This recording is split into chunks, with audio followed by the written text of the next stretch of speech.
یو سړی کپړې اچي دی د په شریعت برابر کپړې واچي چې د ده پې پرده راشي.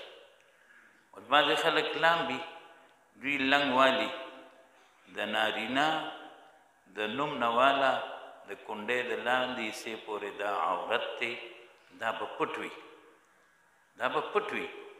صرف د خپلې بیبي نه ته خپل عورت نشي پټولی، یعنی جایز دي، لیکن هغې کې بهتره دا ده چې یو زوج او زوجه د یو بل عورت ونه ویني. زموږ ښکلی پیغمبر چې څنګه د ټول کائنات سردار دی، نو د ټول کائناتو خصوصا د انسانیت معلم دی. نو د نبی اسلام باره کې راځي چې ټول عمر نبی علیه السلام او عایشه صدیقه رضی الله تعالی عنها د یو بل عورت هغه نه دي لیدي عزتمندو. د دې وجې نه اوس موږ عام ځای کې د خلکو نظر لګي نو دا حرام دی. څوک هاکي کوي، نیکرې اچولي او کافي حصه د پتون یا والیبال کوي، په دې کې څه دي؟ دی ګناهګار دی.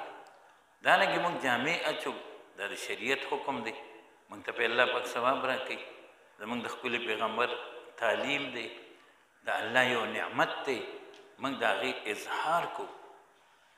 دارنګې اوس زنانه کپړې چې هغه هم دا نیت کوي او دې سره به هغه داسې کپړې اچوي چې د هغې د کپړو نه د هغې بدن نه ښکاري، د هغې د لوپټې نه د هغې ویښته هغه نه ښکاري. ګنې په دې کې خو بیا موز نه کېږي.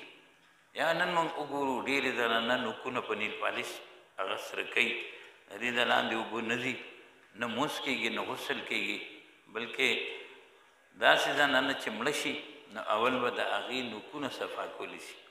دارنګې لپسټک شو،